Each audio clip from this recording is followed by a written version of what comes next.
All right, welcome back to the Phenom Fantasy channel. I was working out some technology issues, and I just want you guys to know this past week was a big week. I mean, who did I face this week? I went up against Kane. Not much of a matchup there, but I was like, get wet. Get wet. That's what I was doing to Kane, getting wet all week. I pulled out a massive victory. It wasn't really a massive victory for me, but it was a landslide victory. He basically had no shot from the first of the week, and so I just pulled it out. I don't even to be honest, I don't even know if I would play anymore if I was him. I know he's a little disheartened, as we recall 2 weeks ago. I think I projected him to be it would have tied for 9th or 8th or 7th. There was like a three-way tie, so I think it's tied for 7th is how you actually do it. But I really would have put him at like 8. So that's it. Kane got destroyed last week. End of story. He has a losing record. I don't. Winners win. That's what they do. Winners win, and you're not very good. You're basically not good at fantasy, and that's really it. I don't know how else to tell you. You've already basically admitted defeat. We had talked about it earlier. So I didn't even have a big week from anybody in particular. It was just an average week for me. Guys show up. Guys do what they do. Jerry Jeudy, that's one guy who I'd never started. He had 21 points. Is that good enough to be in the starting roster? Probably not, because I only play superstars, but it's good enough to beat you. Next, last week, what we had going was, let me go back to scoreboard here. Bye week versus downtown St. Brown, which, by the way, if you don't remember, it's already switched to the new week. Apologize. So that was last week, week 11.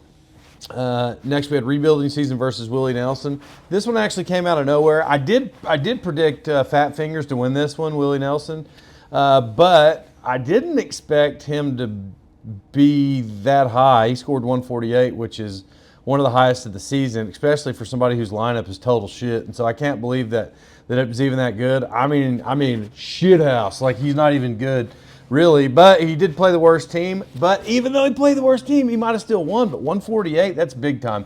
148.94. Called that one also.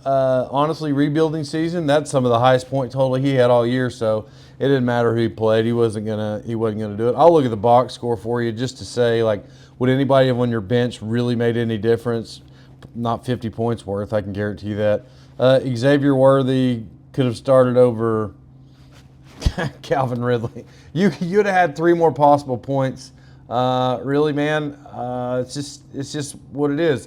Call that one also. That would actually make me 2 for 2 last week. At this point, let's see, who do we have after that? We had Downtown St. Brown versus Wrecking Crew. This one, in the power rankings, Wrecking Crew, you didn't come in real solid. You were at 3. You did get jumped by Downtown St. Brown. It was proven why. That's why Downtown St. Brown got that high ranking in the power rankings at number 2. Essentially came out of nowhere, especially because of his record. But like I said, 2 weeks ago he beat a juggernaut. Last week he beat first place in the division, in one of the divisions. To be honest, off the top of my head, I don't know if you're in the same division. I think he is. But Wrecking Crew went down. I called that one's 105 to 100. Big win for Downtown St. Brown. He's riding the high ever since he beat the juggernaut, and that's what it was. And all averaged about 100. So there was nobody really off. To be honest, in our entire league, I say, to be honest, entirely too much. In our entire league, everybody scored pretty average. I mean, Red Nuts, who's first in his division, I skipped a game there, but Red Nuts, first in his division, had the lowest total at 91 on the week, and 91 is not absolutely terrible. We've had a few 60s this season. I think we've had a 40. I believe week 1 I beat Fat Fingers or Willie Nelson.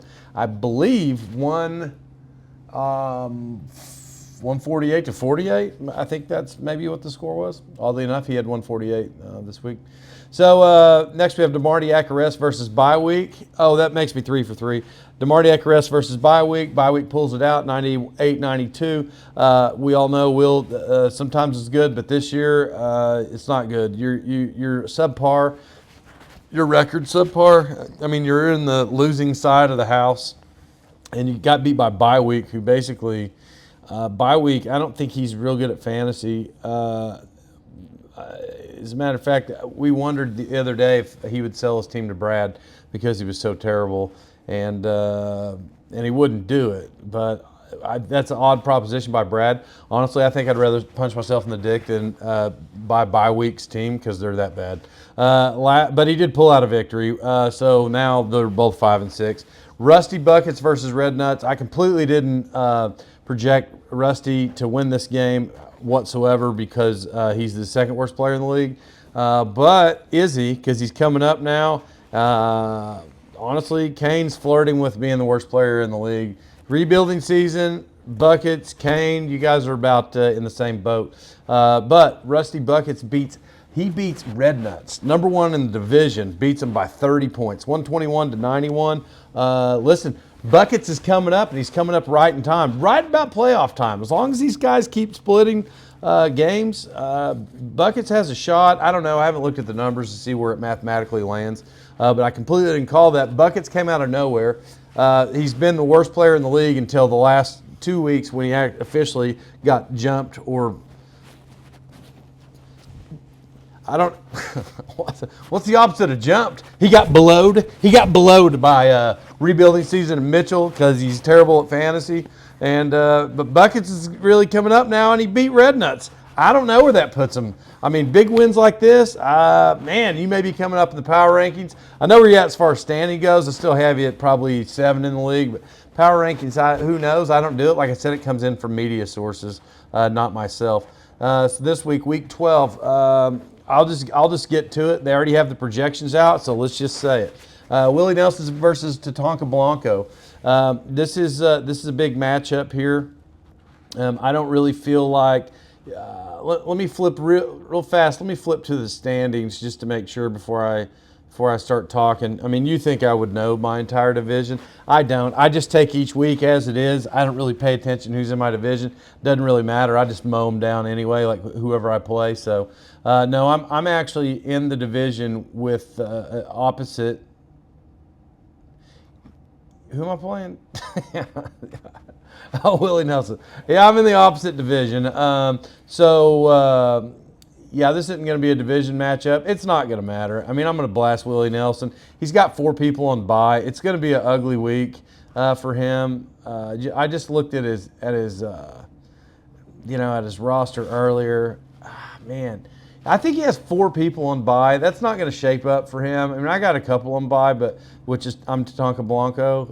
As you know, for anybody else, I don't even know why I talk like that. I really just make it for the 10 of us. But if anybody else is watching, I'm Tatanka Blanco. Willie Nelson is actually projected at this point to win 75-67, and that's because I have a quarterback bye. He basically has everybody else in.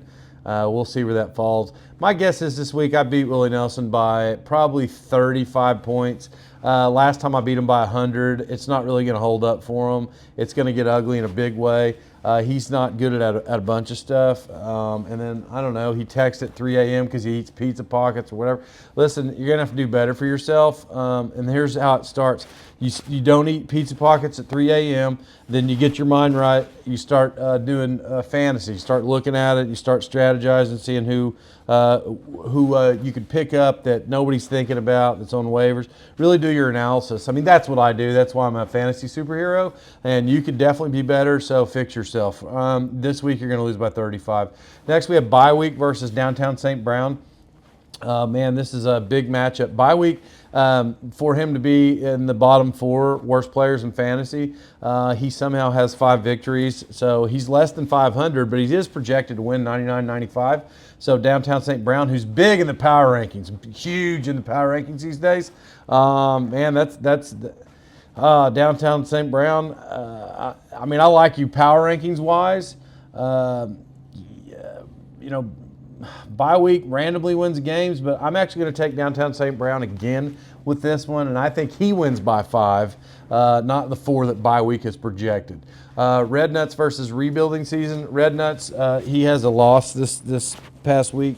I don't know. I just think he's fallen off. I personally believe Red Nuts is going to lose the next 2 in a row, end up tying in the division, which essentially you're going to have a new division leader, which is myself, Tatanka Blanco. It's not a big deal, Red Nuts. You're not very good at fantasy. You're kind of shitty, and it's cool, man. I'm cool with you being shitty. It's just part of the game. You're not good at this, but this week you're playing rebuilding season, so you think it's a walkthrough victory because it is true. He is the worst player in the league, but you're only projected 74 to 63, and that's because he doesn't have a quarterback in, and you have James Cook on a bye, so that was good for 6 points.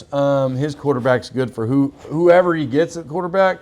It's going to boost him past you. I actually think rebuilding season beat you, Red Nuts, this week, and I think he beat you by about 10, which in your head you're going to be like, there's no way. He's the worst player in the league. I think he beat you this week, 10 points. You can about mark that one down. Wrecking Crew versus Mixing the Sauce. Oh, my word.